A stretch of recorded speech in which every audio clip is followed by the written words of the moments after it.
I want to talk a little bit about OBBBA and all the wins that really OBBBA gave us as producers in the country. We're going to dig into base acres, increased reference prices, expanded payment limitations and the eligibility provisions, and then of course MALs, which the peanut industry is very interested in that. I know you guys are one of the larger users of that. So we're digging into that, and as was mentioned, have an opportunity for a couple questions at the end if time allows.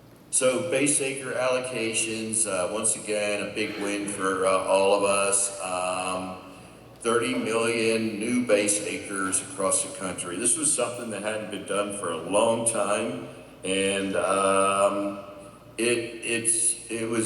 it was a way to level the playing field, if you will. You know, the ARC PLC program works really well for a lot of us if you have base acres, but if you're farming a farm that does not have any base acres, it really did nothing to help those producers. So currently we have out, we sent a postcard to all the landowners, made contact with them, some of them through email, that they could go online or contact their county office, see if they picked up any additional base acres, which were based on the plantings of 2019 to 2023, and basically concur that they're good. There was nothing that you had to do as a landowner on your part. Those base acres would automatically be applied then, but it did give you an opportunity to possibly say, yeah, I disagree with my planting acres.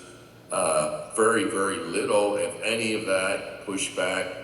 But the only action that could have been taken is you could opt out of receiving those base acres, which, you know, quite honestly, I don't know why you would do that. There are a few people that have decided to do that for various reasons. A lot of them were some of our more conservative religious groups out there that decided to opt out of that. The other thing that came with the OBBBA was increased reference prices. Reference prices had not been updated for quite a while, over a decade, and a lot of the ARC PLC reference prices were raised anywhere from 10 to just over 20%. Peanuts went from $536 a ton to $630 a ton. So obviously going to be a help for you all, and those reference prices will be again for the 2025 crop year.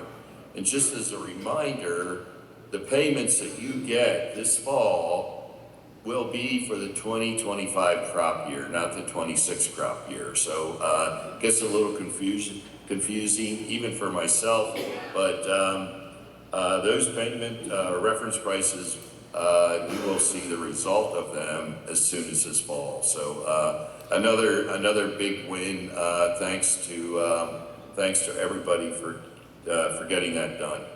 So working families tax cut, OBBBA, there's all kinds of different names for it, but next we have is the expanded payment limitation and eligibility provisions. So this was something that also, you know, huge win. I put it right up there with the increased base acres for our producers.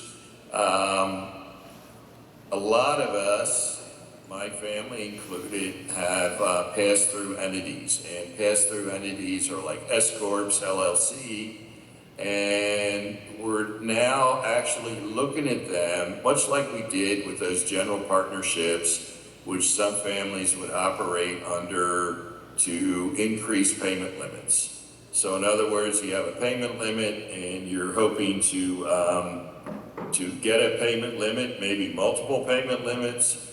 Now, if you have, let's say, an S-Corp like I do, and you have 3 equal partners in that S-Corp, and they're all actively engaged, you could in theory, get 3 payment limits if you so qualify for that.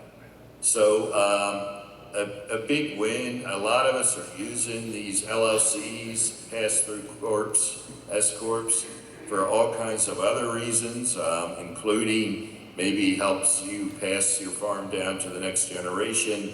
Now, with that provision that was provided to us, you can now get those expanded payment limits. Now, I will warn you, this is Bill Beam talking, it's a lot more complicated if you're actually setting up your entities than just chasing payment limits. So you want to definitely, put a lot of thought and consideration into this, but definitely from the Farm Service Agency, USDA, this is a big win for producers going forward. Just to give you an idea, speaking of payment limits, so payment limits were currently, they're set at 125 in the past. This year with 25, that payment limit also has been increased to $155,000. So there's an immediate win right away. And the other provision that came along with this provision was it'll actually be hinged to inflation. So it might be at 155 one year. Next year, I'm not going to make any predictions on that, but it could possibly increase per the inflation rate. So that is a good thing because the flat rate that was set with 125, I think that probably goes back to the 2018 Farm Bill. This will automatically keep up in theory and help you increase those payment limits as everything else happens. The provisions that we have with the entities, normally we close any changes to the ownership entities on June the 1st. This year, because we did not get the rule out by June the 1st for you all, or didn't give you enough of time to make those changes, we will be pushing that back until September the 15th. So if you did happen to make changes to your farming operation this year, you can go to your FSA office and make those changes or make 2 farm records, and you have until September the 15th. That provision is only for this year. Next year, we will go back to the normal June 1st deadline. I anticipate that probably a lot of those changes, if you are inclined to make them, will probably happen outside of the normal growing season. So just make sure that if you do make those changes, that you come see us next year in 27 by June the 1st to make us aware of that. So another win for our producers out there, and it's just one more way that we keep trying to help farmers and make things that make sense for people as far as being practical. If we could go to, I got one more thing. I want to talk a little bit about MALs and LDPs. As you can see, they were reauthorized until 2031. That is a good thing. Peanut farmers use MALs a lot. And in fact, last year, we had almost $7 billion go out on this past year's crop. Of them, almost a little over $1 billion of the MAL loans went out to peanuts. So obviously something that you all look at, and that provision is going to continue to be available. And the other thing that's going to happen is you're going to get a higher loan rate. So the loan rates for peanuts were at $355 a ton. That loan rate now will increase to $390 a ton. Now I realize there's a little bit of difference between the type of peanut you might be growing, but that gives you an idea what kind of an increase you're going to get per ton. So there again, another win for farmers.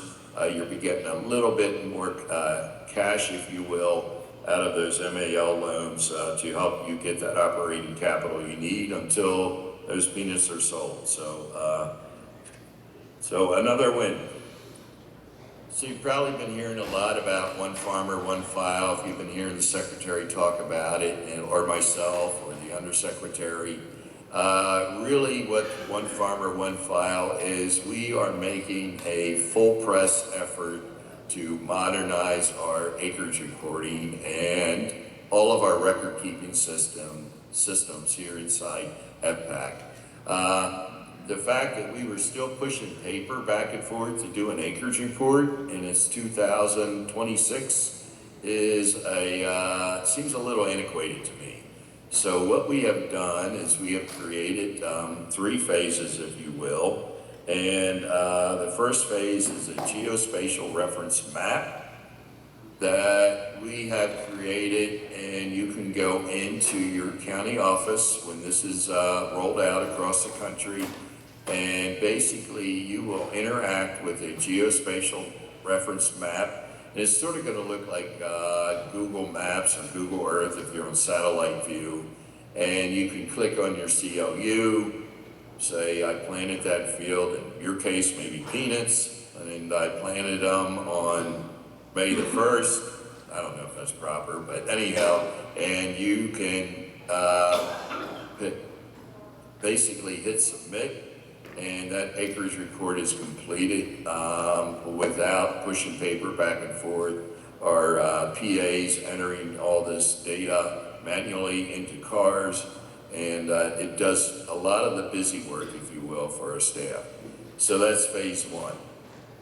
I do want to say that we are actually piloting phase 1 right now, today as we speak, and we have the whole state of North Dakota switched over to it, and the state of Maryland.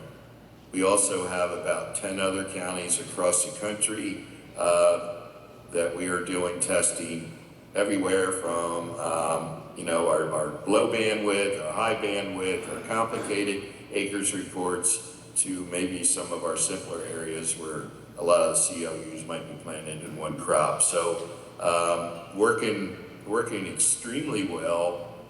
Hearing nothing but good reports coming out of there.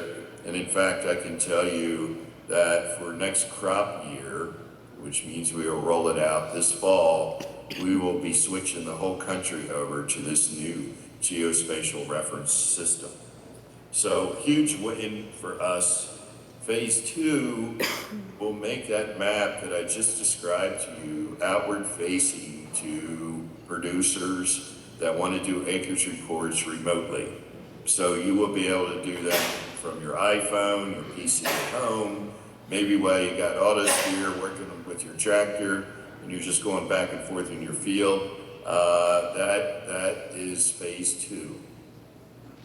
We have another phase, phase 3, which will take your precision ag maps, so your coverage map from planting. And the idea is with that, with your permission, pushing it over to the software programs, we will have a pre-filled acreage report ready for you to sign and certify. And there will be very little for you to do on your part other than confirm that the information that is presented to you is correct to present that acreage report. So the goal is here to modernize, give our staff the tools that they deserve, and really get us into the current century and help our staff. I want to say one thing here about this.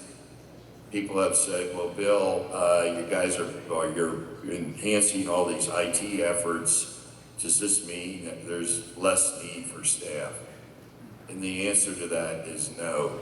We are currently trying to hire more staff across the country, and we really want our staff doing things other than busy work and interacting with you all at the counter where they're most valuable to us, rather than doing busy work that could be automated. So the goal here is by no means to replace any staff. and we are currently trying to hire more staff and hopefully hire even more staff next year. So I just want to be clear about that. Some of the other things that we're doing is we talk about one farmer, one file. We are modernizing all of our data systems here. A lot of them needed modernizing, needed to, quite honestly, be replaced, just like you might replace a tractor or something like that. And so we are switching over. And the goal is if I go in, let's say I log into FSA, and I want to see, you know, all of my farms, my CLUs, or maybe I want to see something over at NRCS.